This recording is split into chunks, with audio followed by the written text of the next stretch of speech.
बॉलीवुड के बारे में सब कुछ पता है, क्रिकेटर्स के बारे में सब कुछ पता है, इंस्टाग्राम पे क्या हो रहा है वो पता है आपको, तो फालतू की सारी चीजें पता है। अपने फ्यूचर के बारे में क्या पता? ऐसा है कि एक बाप ने बेटे को पैदा किया, क्या वो बेटा अपने बाप से आगे नहीं निकल सकता? एक ऐसा प्लेटफॉर्म बिल्ड हो गया है जहां पर आपको कोडिंग सीखने की जरूरत नहीं है। Without any kind of coding skills you can code in simple language. कितनों को पता है इसके बारे में? बाकियों को पता ही नहीं है। You guys should know. चलो मैं आपसे दूसरा सवाल पूछता हूं, आपको इसके बारे में तो नहीं पता है, आपको क्या पता है? बॉलीवुड के बारे में सब कुछ पता है, क्रिकेटर्स के बारे में सब कुछ पता है, इंस्टाग्राम पे क्या हो रहा है वो पता है आपको, अभी लेटेस्ट किसके साथ में क्या कंट्रोवर्सी चल रही है, सब कुछ पता है। तो फालतू की सारी चीजें पता है, अपने फ्यूचर के बारे में क्या पता है? कुछ भी नहीं। तो आप अपना करियर चूज कैसे करते हो? या तो आपके पेरेंट्स आपको सलाह देते हैं या खुद दिमाग लगाते हो।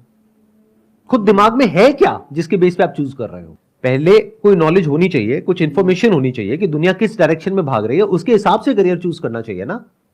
हो सकता है आने वाले टाइम में जो सॉफ्टवेयर प्रोग्रामर्स हैं उनकी इतनी रिक्वायरमेंट नहीं होगी, बल्कि जो प्रॉम्प्ट इंजीनियर्स हैं उनकी ज्यादा रिक्वायरमेंट होगी।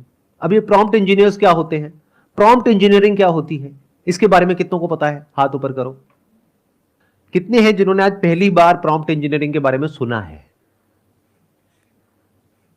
We have no idea, we have no clue कि एग्जैक्टली हो क्या रहा है दुनिया में, और फ्यूचर में किस तरह की स्किल्स की रिक्वायरमेंट होगी, किस तरह की जॉब्स के लिए।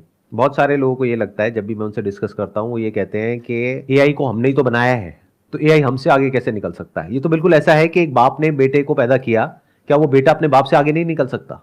ज्यादातर लोगों को यही लगता है कि जैसा पास्ट में होता आया है वैसा ही इस बार भी कुछ होने वाला है। यानी पहले मैनुअल लेबर होती थी, फिर मशीन्स आ गई, तो सब लोगों को डर लगा कि अब इन लेबर्स की जॉब चली जाएगी, तो उन्होंने प्रोटेस्ट किया। लेकिन बाद में जब मशीन्स आई तो जॉब्स और बढ़ गई, कम नहीं हुई। ऐसे जब कंप्यूटर्स आए तो लोग डरे जो मैनुअली काम करते थे कि अब कंप्यूटर्स आ गए, अब सबकी जॉब चली जाएगी। लेकिन ऐसा हुआ नहीं, कंप्यूटर्स आने के बाद में जॉब्स और बढ़ गई। तो सबको क्या लग रहा है, इस बार भी कुछ ऐसे ही होने वाला है। और यही हम सबकी प्रॉब्लम है। हम क्या करते हैं, फ्यूचर को पास्ट के लेंस से देखते हैं। इस बात को ध्यान से समझ लेना, बहुत इंपॉर्टेंट है ये बात समझने की। हम फ्यूचर को पास्ट के रेफरेंस पॉइंट से समझने की कोशिश करते हैं कि पास्ट में ऐसा हुआ, ऐसा हुआ, ऐसा हुआ, तो अब ऐसा होगा। और हम कभी एक्चुअल में नहीं देख पाते हैं कि अभी हो क्या रहा है और क्या होने वाला है। इस बार जो हो रहा है वो पास्ट में जो भी कुछ हुआ है उससे बिल्कुल अलग है।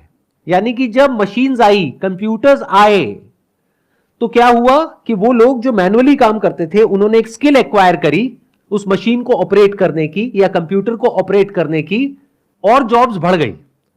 इस बार क्या हो रहा है, जो मशीन्स हैं वो मशीन्स ऐसी नहीं है कि जिसको ऑपरेट करने के लिए आपकी जरूरत है। Machines are intelligent enough to work on their own without the need of humans. AI को इस तरीके से देखो कि उसके अंदर infinite amount of information available है और उसके बेस पे जो पॉसिबिलिटीज हैं वो भी इंफिनिट है। एंड एआई को हम जितना यूज करते हैं वो ट्रेन होता चला जाता है, फिर वो खुद अपना काम अपने आप कर सकता है, वो काम जो आप कर रहे हो आज। यानी कि जितना आप एआई बेस्ड मशीन्स को यूज करोगे वो आपसे सीख जाएगा कि आप उसको किस तरीके से यूज कर रहे हो, फिर आपकी जरूरत नहीं है। तो दोनों में फर्क समझ आया? पहले की मशीन्स इंटेलिजेंट नहीं होती थी। ये जो वर्ड है ना इंटेलिजेंस, इसको ध्यान से समझ लो। हम सबको ये लगता है कि थॉट में कुछ सुपर नेचुरल है। Can there be thought without language? You are saying no, but जल्दी में मत बोलो नो। इस सच को देखो, जो हमारा थॉट है वो लैंग्वेज पे बेस्ड है। कंप्यूटर प्रोग्रामिंग है वो लैंग्वेज पे बेस्ड है। अब ये समझो, जो कंप्यूटर की लैंग्वेज है और जो हमारी लैंग्वेज है और जितनी भी लैंग्वेजेस हैं और जितने भी तरह का डेटा है उसको भी आप एक लैंग्वेज बोल सकते हो। फिर चाहे वो इमेज हो, चाहे वीडियो हो, चाहे ऑडियो हो, वो सब कुछ कंबाइन हो गया। इसी तरह से हमारी ब्रेन काम करती है। जैसे कुछ देखते हैं फटाफट से उसके बारे में कुछ बोलते हैं और समझते हैं कि ये क्या है, उसके बेस पे डिसीजंस लेते हैं। ऐसे ही करते हैं अपने अंदर, सुबह से रात तक हम बोलते रहते हैं। तो क्या इस सच को आप देख पा रहे हो कि जो हमारा थॉट है उसकी जो पावर है वो बहुत ही लिमिटेड है, और जो मशीन्स का थॉट है उसकी पावर अनलिमिटेड है?